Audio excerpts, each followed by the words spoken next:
Bonjour à tous.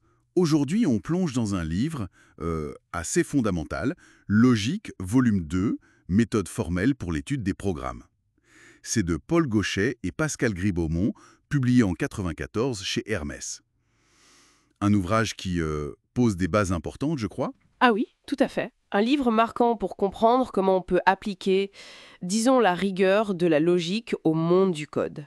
C'est ça. Notre but, c'est un peu de défricher comment ce texte propose d'utiliser la logique pour analyser les programmes informatiques. Presque pour prouver qu'ils marchent. Exactement. Le livre, il s'attaque vraiment à ça.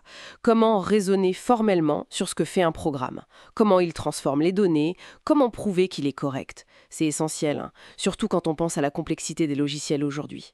Même si, le livre date d'avant l'explosion récente de l'IA, les fondations logiques sont là. Alors, comment on s'y prend concrètement?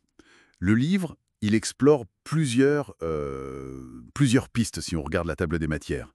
Logique pour programmes séquentiels, parallèle, théorie du point fixe. Arrêtons-nous peut-être sur la logique pour les programmes séquentiels. C'est le chapitre 3, je crois.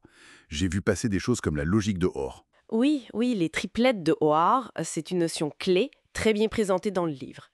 L'idée est assez élégante, en fait. On décrit l'état du programme avant l'exécution d'un bout de code, ça c'est la précondition, P, et l'état après, la postcondition, Q. Et on note ça P, C, Q. Ça veut dire, si la propriété P est vraie avant d'exécuter le code C, alors la propriété Q sera vraie après. D'accord, ok. Donc on encadre le code avec de la logique, en quelque sorte. Et le livre montre comment ça marche en pratique. Avec des preuves, tout à fait. Il y a des exemples concrets. Par exemple, prouver la correction d'un petit programme qui calcule une factorielle.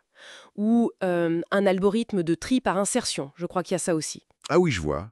On voit comment ces assertions, les PIQ là, elles s'enchaînent pour garantir le résultat final.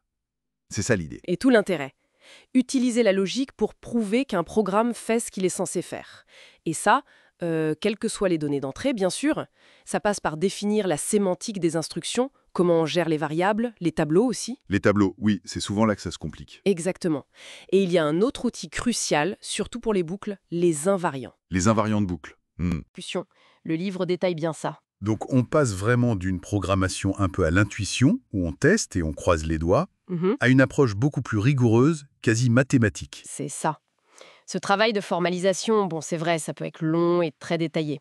Le livre mentionne même la vérification assistée par ordinateur déjà à l'époque. Ah oui, quand même. Mais c'est crucial. Ça s'oppose à une approche purement intuitive de la programmation, comme c'est dit page 196 d'ailleurs. Ça fournit une base solide pour la fiabilité et la sécurité. Et tout ça, ça repose sur quoi? Sur des fondations solides en théorie des ensembles, abordées dans les premiers chapitres, pour définir rigoureusement les objets qu'on manipule. Donc au-delà de la théorie pure, l'enjeu est bien pratique. S'assurer que les programmes sont corrects, fiables, grâce à la logique. Précisément. Ces méthodes formelles, c'est vraiment un pilier de l'informatique théorique. Ça permet de comprendre et de maîtriser la complexité qui est inhérente aux algorithmes et aux logiciels. Ça nous rappelle l'importance de la structure, de la preuve, dans un domaine qu'on voit souvent comme juste technique. C'est un rappel important, effectivement.